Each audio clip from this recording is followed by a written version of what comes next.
السلام عليكم ورحمة الله وبركاته. طلابنا الحلوين، كتاكيتنا الصغيرين، طلاب الصف الأول الإعدادي.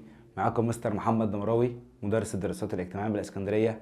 حبيب قلبي، خلصنا الوحدة الأولى وخلصنا الوحدة التانية، طب وخلصنا الوحدة التالتة، ومعاكم النهاردة في آخر وحدة هي الوحدة الرابعة، بتكلمني عن علاقة أو انتشار الإسلام في قارة أفريقيا. وده يعتبر فاضل لي درسين وخلص المنهج ده، ودرس بعديه هنخلصهم وننزل اسئلتنا ويلا بينا.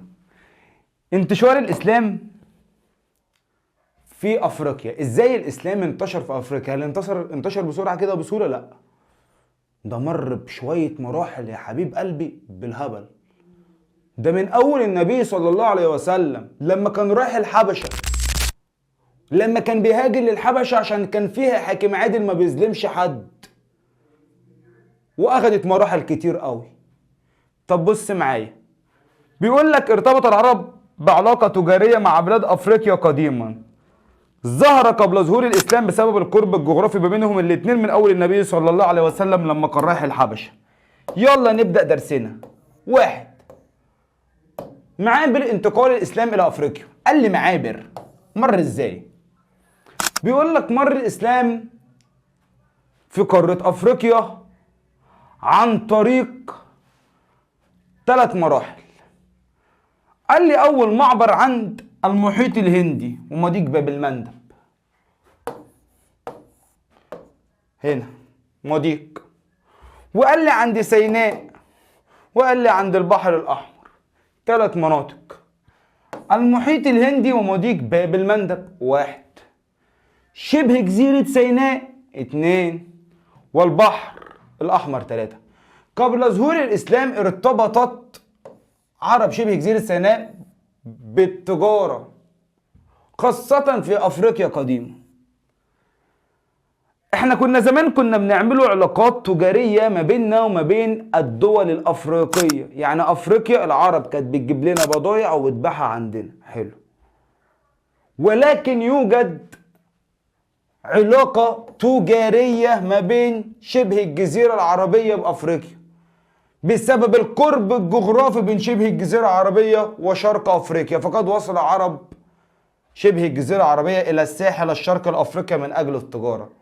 لسه قايل لك كان عندي علاقة ما بينهم هما الاتنين، كانت علاقة التجارة، علاقة تجارية يعني بيع وشراء، احنا الاتنين بنبيع وبنشتري، ودي يعتبر علاقة تجارية.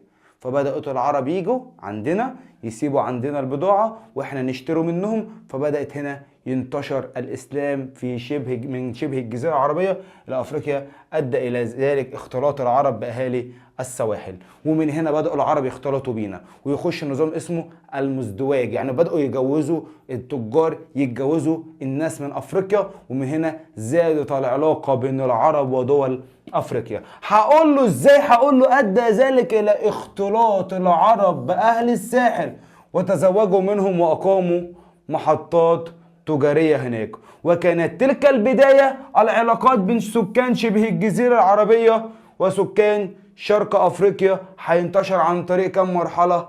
3 مراحل. يلا بينا ناخدوهم. أول حاجة المحيط الهندي. المحيط الهندي ومضيق باب المندب. كان المحيط الهندي ومضيق باب المندب كان معبرين أساسيين لانتقال الإسلام إلى أفريقيا. تاني بقى يعد المحيط الهندي، لسه قايل لك، ومضيق باب المندب معبرين اساسيين العرب بيجوا بيدخلوا عندنا افريقيا لانتقال الاسلام في افريقيا، حيث استخدموا العرب قبل ظهور الاسلام التجارة مع شرق قارة افريقيا. كانوا بيخرجوا من شبه الجزيرة العربية ويخشوا عندنا عن طريق، وقلت لحضرتك، المحيط الهندي ومضيق باب المندب. استخدام المسلمين الأوائل أثناء الهجرة إلى الحبشة. المسلمين الحبشة دي كانت أول هجرة للنبي صلى الله عليه وسلم للحبشة، لما كانوا رايحين عند حاكم الحبشة النجاشي، وهناخده دلوقتي. وانتشر طبعا عن طريقهم الإسلام في شرق أفريقيا، ومنها بدأت الإسلام يخش في الشرق وبدأ يتجه واحدة واحدة يطلع إلى الغرب. يبقى أول مرحلة وهي من أول المحيط الهندي ومضيق باب المندب، ويعتبر معبرين أساسيين. ليه يا مستر؟ استخدام العرب قبل ظهور الإسلام للتجار من على الشرق قارة أفريقيا، واستخدم المسلمون الأوائل أثناء الهجرة إلى الحبشة. انتشر عن طريق الإسلام في شرق أفريقيا ومنها امتد إلى غرب قارة أفريقيا. شبه جزيرة سيناء، قال لك شبه جزيرة سيناء عارفينها أهي، شبه جزيرة سيناء أهي مالها؟ يبقى أول مضيق كان مضيق باب المندب، كنا رايحين الحبشة. تاني حاجة شبه الجزيرة العربية، مالها شبه الجزيرة العربية؟ كان هنا رايحين يا عم فين؟ لسه كنا رايحين فين؟ لسه قايل لك رايحين مصر عن شبه جزيرة سيناء. طيب مالك يا شبه جزيرة سيناء؟ تعد المعبر البري الوحيد، واعمل دايرة على كلمة بري.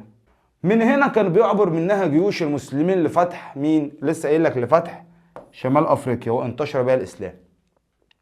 يعني كانوا بيستخدموها الجيش عشان ينتشر بها الاسلام. يبقى اول مرحلة كانت فين؟ لسه قايل لك المحيط الهندي ومضيق باب المندب. تاني مرحلة شبه جزيرة سيناء، ده مالها شبه جزيرة سيناء؟ قال المعبر البري الوحيد الذي يربط بين شبه الجزيرة العربية بقارة أفريقيا. يبقى المعبر يجي يقول لك من هو المعبر البري الوحيد الذي يربط شبه الجزيرة العربية بأفريقيا؟ هقول له هو شبه جزيرة سيناء. طب البحر الأحمر؟ قال لي تعالى لما أقول لك البحر الأحمر ده كان دور مهم جدا. كان البحر الأحمر دور مهم كبير جدا في انتشار الإسلام. فين؟ قال لي في شرق أفريقيا، خاصة أيام الهجرة. ولكن البحر الأحمر ده كان معبر مهم كبير جدا. بص يا حبيب قلبي معايا، كذا حد استخدمه. أول ناس استخدموه هم المسلمون الأوائل في الانتقال من شبه الجزيرة العربية لأفريقيا. يبقى أول ناس استخدموه البحر الأحمر. أنشأ المسلمون الأوائل بعض المراكز التجارية على طول الساحل الشرقي، وأصبح مركز لنشر الإسلام في قلب أفريقيا. يبقى البحر الأحمر أصبح مركز لنشر الإسلام. فين يا عم؟ قال لي في قارة أفريقيا.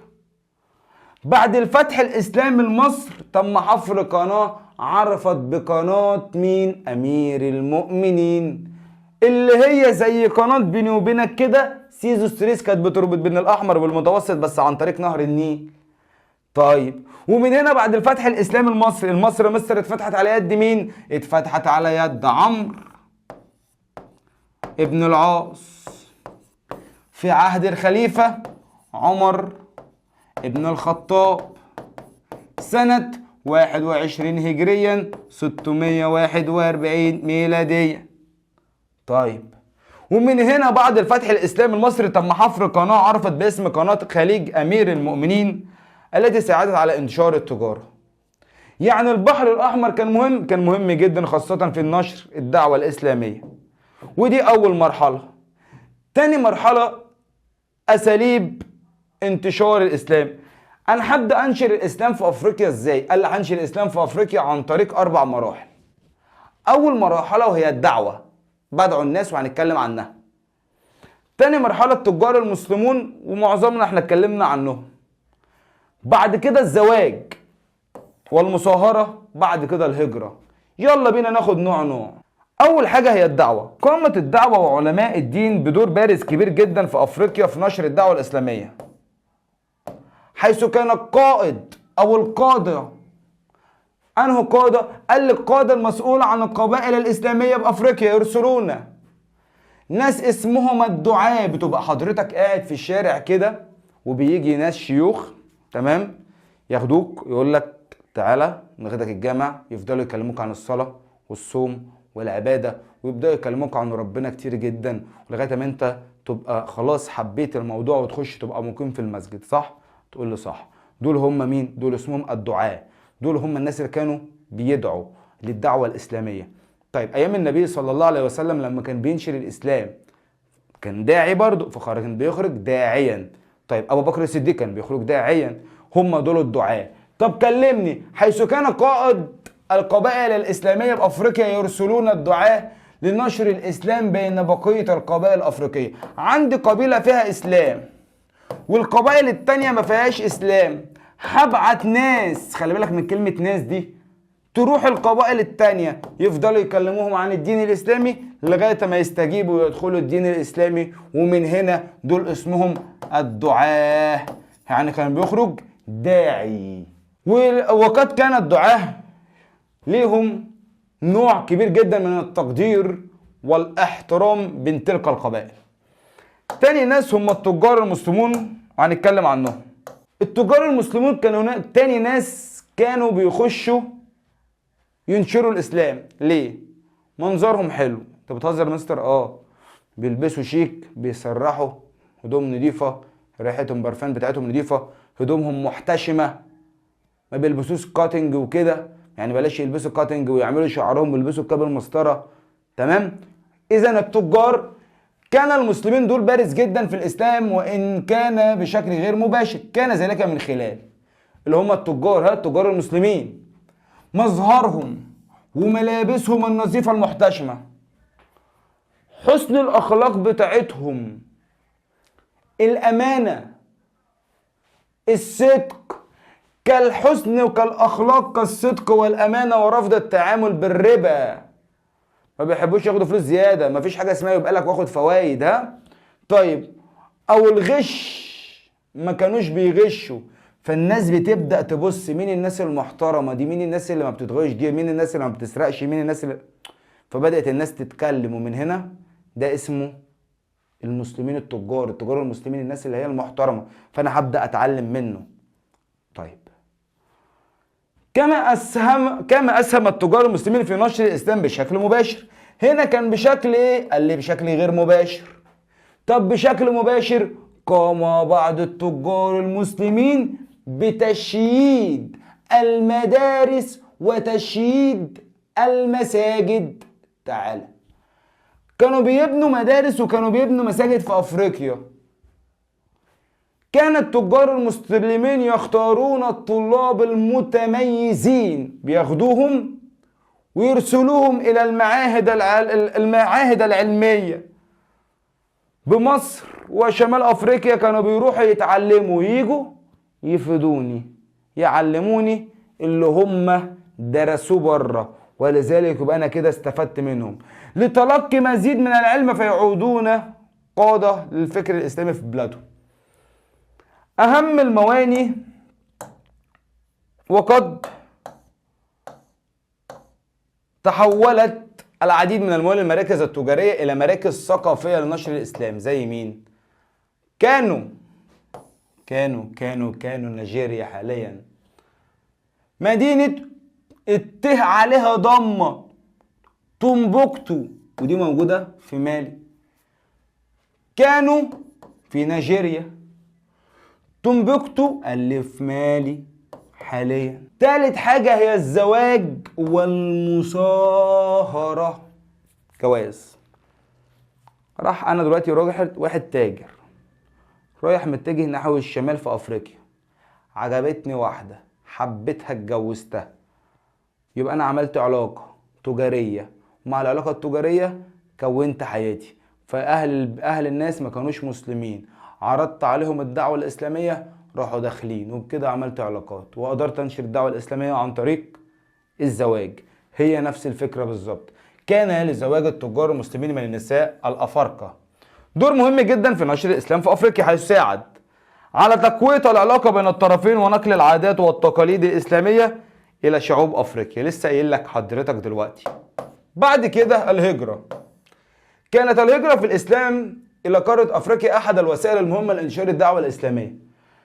هتكلم عن كم مرحلة؟ 3 مراحل. أول مرحلة هجرة الصحابة الأول، أو هجرة النبي صلى الله عليه وسلم. الزمان كان اشتد إيذاء قريش، لأن قريش كانت بتأذي النبي صلى الله عليه وسلم في السنة الخامسة من البعثة. لما النبي اتبعث كان عنده 45 سنة يعني. في السنة الخامسة من البعثة اشتدت إيذاء قريش على المسلمين، فأمره النبي صلى الله عليه وسلم بالهجرة إلى الحبشة. إيش معنى الحبشة؟ الحبشة عشان كان فيها حاكم عادل لا يظلم أحد. تاني، هيروح الحبشة ليه؟ لأن بيها حاكم عادل لا يظلم أحد اسمه النجاش. طيب، أوصى الرسول أصحابه بالهجرة إلى بلاد الحبشة في السنة الخامسة من البعثة النبوية، فروا ذلك من أذى قريش لأنه بها حاكم عادل لا يظلم أحد لقب بالنجاش. وتعد بلاد الحبشة هي أولى الدول أو المحطات التي وصل إليها الإسلام خارج شبه الجزيرة العربية. طيب، وقد توافدت الهجرة المسلمين فيما بعد إلى الشرق بعد كده في أفريقيا، أدى ذلك إلى انتشار الإسلام في أفريقيا ونشأت الممالك الإسلامية. تاني مرحلة هي هجرة العرب المسلمين لأفريقيا بحثا عن المعادن والأحجار الكريمة. يبقى أول حتة كانت الهجرة بسبب نشر الإسلام، تاني هجرة كنا رايحين نجيبوا معادن وأحجار كريمة. نقل العرب المسلمين معهم صورة من الحضارات العربية القديمة حيث تلك البلاد التي هاجرت إليها مثل فن العمارة الإسلامية، حيث أرسل الخليفة عبد الملك ابن مروان هيروحوا أفريقيا عشان يبنوا مدن. تاني في عصر الدولة الأموية كان عندي عبد الملك ابن مروان كان عاوز معادن عشان يبني المدن، ومن هنا هيجيب البنائين إلى الساحل الشرقي الأفريقي ليساهموا في بناء المدن هناك. خليفة الأموي قصده عبد الملك ابن مروان اللي هو عصر الدولة الأموية. طيب، بعد كده فر بني أمية. مين هم بني أمية؟ فر بني أمية اللي هي الدولة الأموية، وخاصة كان آخر واحد هو كان عندي الوليد بن عبد الملك، بعد كده عندي عبد الملك بن مروان، بعد كده عندي عمر بن عبد العزيز. دول كده طبعا خلفاء الدولة الأموية، مش عليكم خالص، سيبكم على جنب، ركز معايا. فر الكثير من بني أمية، كان أخذهم طبعا مروان بن محمد. فر الكثير من بني أمية وأنصارهم إلى السودان، راحوا بني أمية للسودان. بني أمية راحوا السودان. اشمعنى راحوا السودان؟ والسودان دي أكيد في أفريقيا. لما سقطت الدولة الأموية بسبب ضعف الملوك، كان عندي دولة اسمها دولة عباسية، جات العباسية قضت على الأموية. تاني، جات العباسية قضت على الأموية، وترتب على ذلك إيه؟ إنهم أصبحوا عاملا مهما في نشر الإسلام باللغة العربية في تلك البلاد. بيقول لك تولى بعد ذلك العديد من هجرة المسلمين إلى وسط وغرب القارة طبعا، ومن هنا فتحنا مجموعة من المدن وتأثرنا بالحضارات الأخرى. طيب، الفتوحات الإسلامية، عندي أول فتح اسمه فتح مصر، تاني فتح اسمه فتح برقة، وبعد كده طرابلس، بعد كده تونس اللي هي أفريقيا. يلا بينا ناخد واحدة واحدة. أول واحدة هي فتح مصر. فتحنا مصر إزاي؟ عن طريق لسه قايل لحضرتك الفتح في مصر بدأ الفتح لقارة أفريقيا منذ عهد الخليفة الراشدين، في عهد لسه قايل لك عمرو بن العاص، في عهد الخليفة عمر بن الخطاب، ومنها نشرنا وفتحنا مصر ودخلناها. لسه قايل لك قام الخليفة عمر بن الخطاب بإرسال عمرو بن العاص لمصر وفتح مصر. تاني منطقة برقة. بعد ان استقر الأمر مع عمرو بن العاص هنا في فتح مصر، تحرك بجيشه نحو إقليم برقة في الغرب. ليه؟ أنا رحت برقة عشان أأمن البلاد بتاعتي من الأخطار في الغرب ونشر الإسلام. لما فتح مصر اتجه ناحية الغرب. ليه؟ عشان أأمن حدود البلاد. وقد تم فتح الإقليم برقة سريعا بسبب إيه؟ إن أهلها رحبوا بالفتح الإسلامي، نفس ما مصر رحبت بالفتح الإسلامي. طب يا مستر إحنا كنا بنحاربوا مين؟ حبيبي، كنا بنحاربوا الروم، فاستطعنا هزيمة الروم هزيمة ساحقة، ومن هنا دخلنا أول مكان مصر، ثم بعد ذلك إقليم اسمه إقليم برقة، واستقبلت أهل برقة بالترحاب.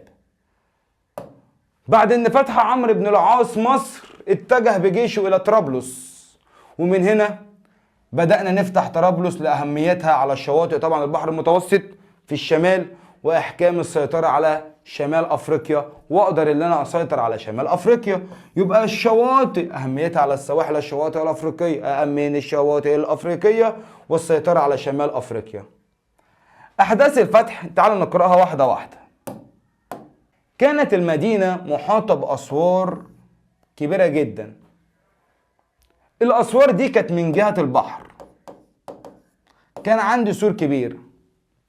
وصل عمرو بن العاص بقواته ناحيه الشرق، وبدأ يقعد ويستقر بجيشه، وقعد محاصر المدينة حوالي شهر. استمر عمرو بن العاص في محاصرة المدينة قد ايه؟ شهر. وانتظر لما الناس هناك مبقاش عندهم مية، ثم دخل هاجمهم وفروا، وهرب قيصر وأمير الروم نحو السفن بتاعتهم، وأخدوا بعضهم وخرجوا من هنا فتحت طرابلس.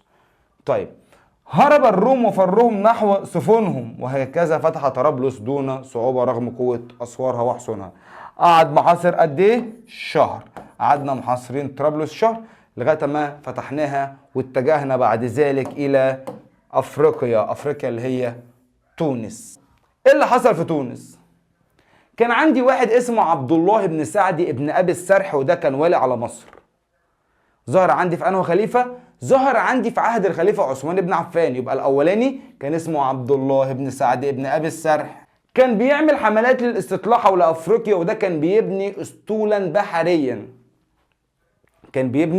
اسطولا بحريا لمعرفة قدرة الروم على صد هجماتهم. ومن هنا ارسل عبد الله بن ابي السرح حملات استطلاعية للاطراف في افريقيا في تونس لمعرفة طبعا قدرة الروم، ويبدأ أهاجم. ومن هنا بنى ذلك الخليفة عثمان بن عفان. لسه قايل لك عثمان بن عفان هو أول من أنشأ أسطول بحري. بنى عثمان بن عفان أسطول بحري وأسنده إلى فتح أفريقيا. ومن هنا وافق الخليفة، وخرج عبد الله بن سعد بن أبي السرح على رأس جيش المسلمين، واتخذ طبعا عبد الله بن أبي السرح الطريق حتى وصل إلى سبيطلة.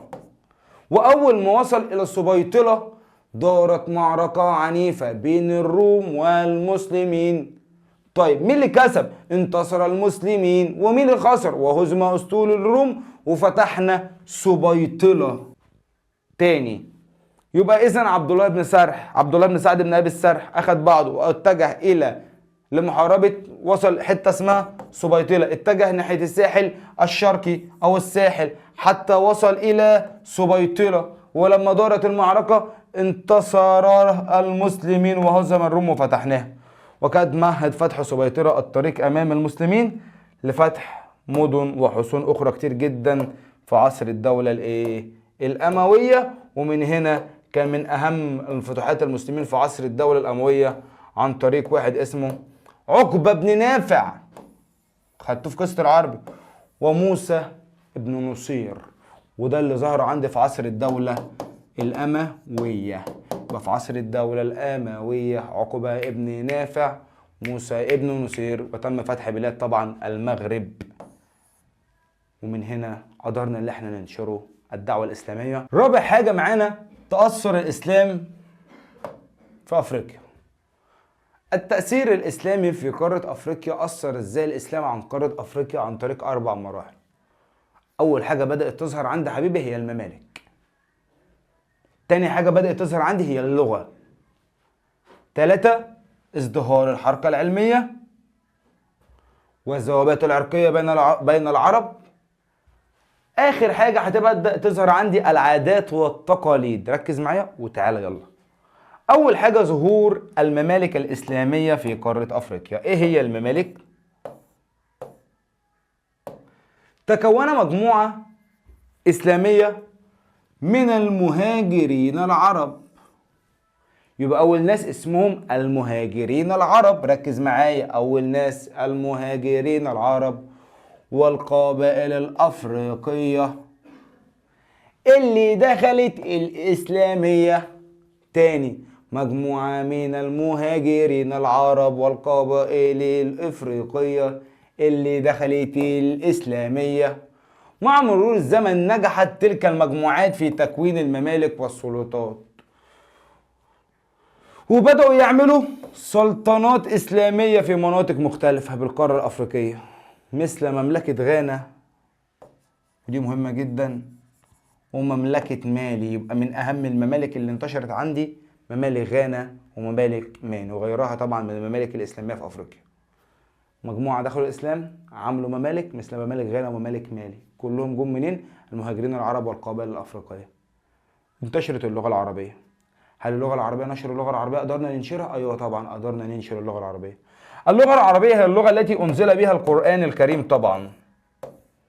فكانت القبائل الأفريقية تعلم اللغة العربية. ليه؟ أكيد لغة عربية عشان لغة القرآن، يبقى كده عشان هتعلمنا لغة القرآن يبقى هتعلمنا قراءة القرآن الكريم. هقول له لإقامة الشعائر الإسلامية، وارتبط طبعا انتشار الإسلام في أفريقيا بانتشار اللغة العربية، حيث أصبحت اللغة العربية هي اللغة الأساسية والرسمية في الدولة الإسلامية، اللغة الرسمية في بعض الدول الأفريقية. مين اللي بيتكلم باللغة العربية؟ موريتانيا صومال. الصومال موريتانيا، موريتانيا صومال، الصومال موريتانيا. يبقى اللغة العربية كانت اللغة التي أنزل بها القرآن الكريم. 2. فكانت القبائل الأفريقية تعلم اللغة العربية. ليه؟ لإقامة الشعائر الدينية. ومن هنا ارتبطت انتشار الإسلام في أفريقيا بانتشار اللغة العربية، فأصبحت اللغة العربية هي اللغة الرسمية في بعض الدول الإفريقية، الصومال وموريتانيا. لغة رئيسية بجانب اللغة الأصلية لسكان هذه المدينة، وأخرى مثل مدينة طبعا مالي. بعد كده الازدهار، الحركة العلمية، حرص أمراء وملوك الدولة هنا بأن هم يهتموا بالعلوم الأخرى. نشر اللغة العربية والثقافة الإسلامية. كانوا بيهتموا بإيه؟ علوم الفقه، علوم التفسير والحديث. تاني، فقه، تفسير، حديث، نحو وصرف. فقه، تفسير، حديث، نحو وصرف، بلاغة ومنطق، علم فلك. فقه 1،